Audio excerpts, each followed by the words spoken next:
Silence in Madrid, almost a year and a half after the death of Franco and the end of 40 years of dictatorship, Spain suffering the anguish of political growing pains. Acts like these, on May Day, have threatened to block the path towards democracy.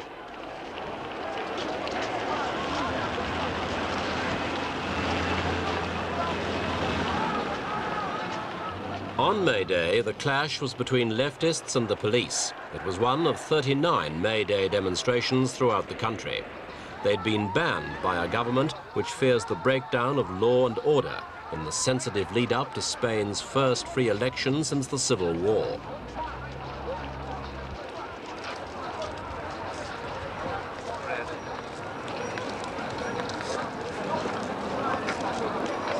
With Franco dead for a year, Spain took its first step towards democracy in December.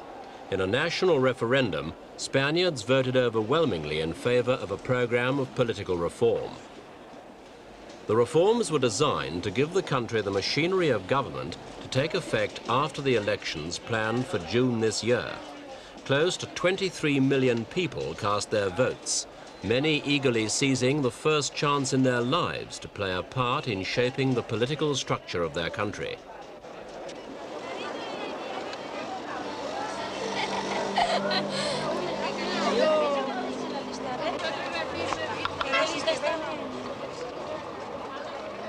The lead was given by the man chosen by Franco as his successor, King Juan Carlos.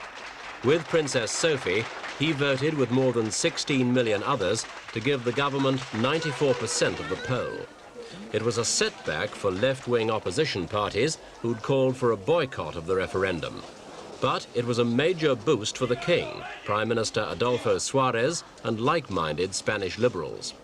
Optimists hoped that progress towards elections would now be merely a case of argument and debate, but that was not to be.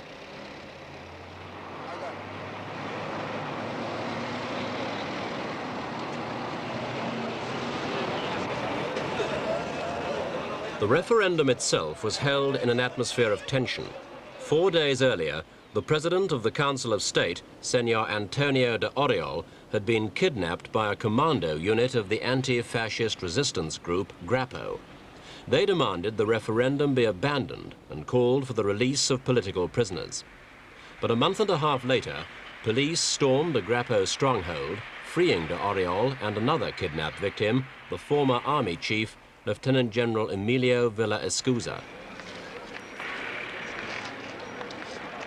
Such events set the tone of the election run-up, not the hoped-for war of words, but a bitter struggle for political control of Spain's sought-after middle ground. Worse was to come, a wave of killings, including the assassination of 5 men working in the offices of a communist-backed union. 3 were lawyers.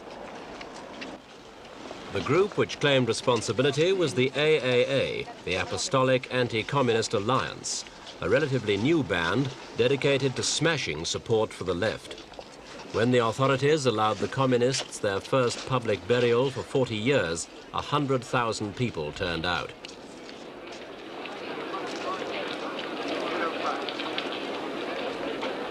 It was a time for extremists to voice their views in strong terms. Grappo, for instance, hit back, choosing the police as targets and murdering 3 of them in one day, more in other isolated incidents.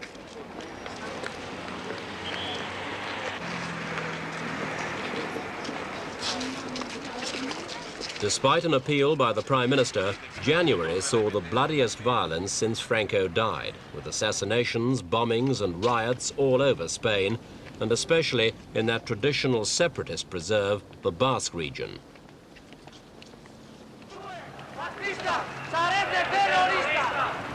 Spain's northernmost provinces have historically been hotbeds of separatism.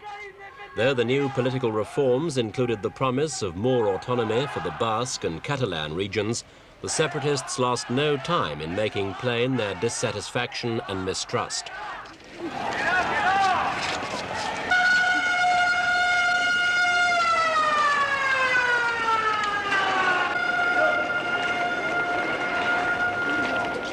Supporters of independence proudly and prominently displayed their regional flags and emblems. actions which only a month before would have ensured their arrest. Liberalization had become the fashionable word throughout Spain, and few people took more advantage of it than the Basques. Inevitably, relations were strained between impatient law-keeping forces and hot-blooded nationalists. When demonstrations got out of hand, there was Franco-style violence, and deaths occurred on both sides. The release of political prisoners became one of the most contentious issues. In March, the cabinet agreed to release most of them and even extended its amnesty to those detained for terrorist activities. But many Spaniards weren't satisfied. Groups like this one of recently released prisoners organized campaigns calling for total amnesty. There were demonstrations, strikes and civil disturbances in support, especially among the Basque and Catalan people, while ETA, the Basque guerrilla movement, has threatened full-scale terrorism if a total amnesty doesn't follow the coming election. Prime Minister Adolfo Suarez leads a new coalition of 15 moderate parties calling itself the Centre Democratic Union. It faces strong opposition over the complete political spectrum. More than 100 parties are fighting for the voters' support. On the right wing is Franco's political heir, the Popular Alliance. Its campaign speeches have two main themes: the threat of communism and keeping the features of Francoism, which it says brought peace and prosperity. Many Spaniards support that view, and Popular Alliance leader Manuel Fraga hopes to win 140 of the 350 seats in the new lower house which will rule the country. After a fiery speech to his supporters, Fraga outlined the aims of his movement. But saying this, our platform is very clear, one, and we are, that's another point. In the Franco system, there were a lot of people. There were people who were conservatives, people who were middle of the way, who were technocrats, and people who were reformists. And everybody knows we are the reformists of the system. We did the liberalization of the system in the 60s.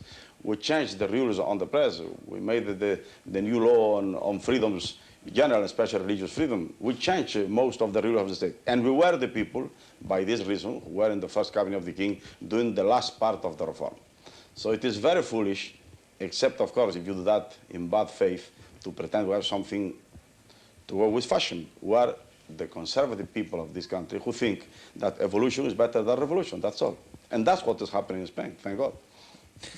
Is it correct that you are having talks with the extreme right, the Fuerza Nueva, and other parties on the right, with the possibility of making an alliance? No, it is totally excluded.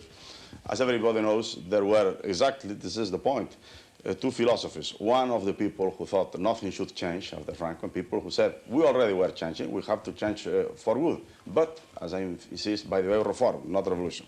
They made a very clear division of two groups of the people who were acting the Cortes, people who said no to reform, people who said yes to reform, and moved it as we were. And so happened the referendum. That made a very clear position. It's obvious we respect that people, they are patriotic, they are nationalists, and they're anti-Marxists. But all the other is different in our way of thinking about the future of Spain. The main socialist group is the Spanish Socialist Workers' Party, known as the PSOE. More than 70,000 of its supporters turned out for this rally in Madrid. They cheered a speech by party leader Felipe González. But the PSOE had international backing in its election drive.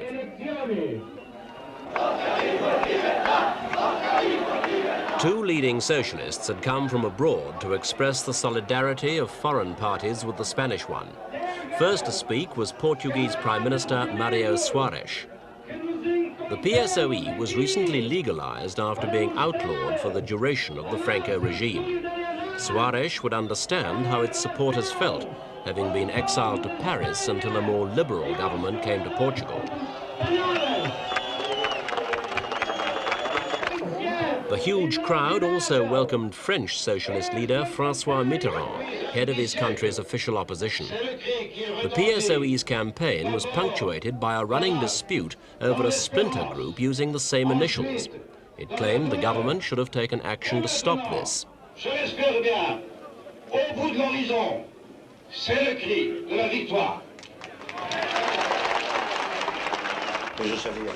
Even further to the left is the Spanish Communist Party, the PCE, legalized on April the 9th after 38 years underground. Its leader is Santiago Guerilla, who'd been arrested soon after his return from exile in Paris. A court freed him 8 days later. Although he's still charged with being in the country illegally, he's now been given a Spanish passport.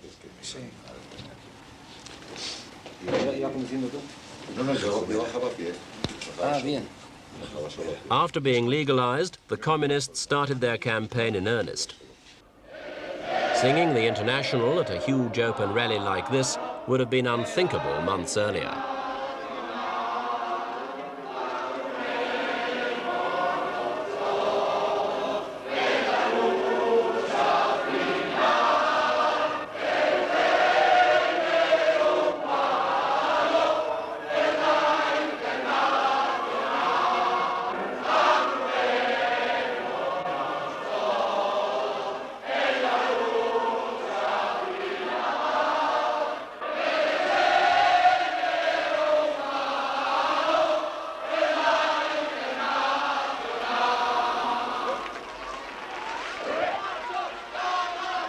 At a succession of meetings, Guerilla and other party leaders angered many Spanish communists by announcing that the party's Central Committee was supporting the monarchy in its drive for democracy. Although Marxist principles weren't being abandoned, Guerilla told the party faithful they would recognize the monarch's flag and fly it alongside the hammer and sickle. He stressed that popular revolutions had sometimes been carried out with a king on the throne. Guerilla's announcement on the flag prompted the resignation of several leading party members. They defected to leftist fringe groups, weakening the communist vote. The communists also faced the danger of an acute embarrassment over the return of another major party figure who arrived back in Spain after 38 years' exile in Moscow. This crowd in Oviedo was hoping to welcome La Pasionaria. The name means passion flower, a title earned by Dolores Eberuri when she led the party in the Civil War. Now, at the age of 81, she's standing as a candidate for the lower house. But her absence from her campaign's inaugural rally indicated the party leadership was making her keep a low profile. Her reputation as a pro-Soviet hardliner conflicts with the Spanish Communists' election image. Although nominally she's still their president, many party leaders hope she'll restrict her activities to simply winning her seat.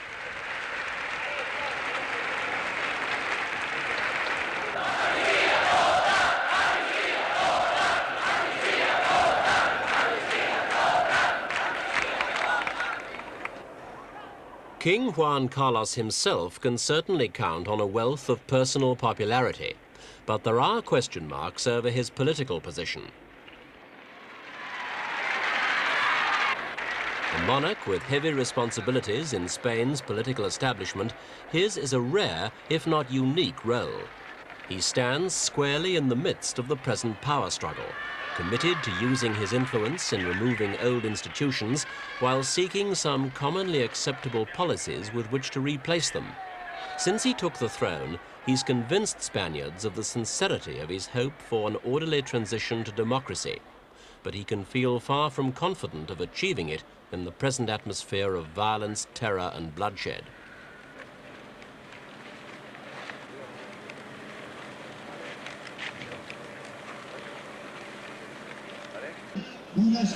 Franco himself once accused his people of perpetually falling prey to anarchy, and certainly Spaniards today are frustrated by the time it's taking for the benefits of the post-Franco era to filter into their everyday lives. Now, at election time, parties of left, right and centre are promising to deliver the goods. But whoever comes to power will find it no easy task to unite so divided a population and give the country the stability it so desperately needs.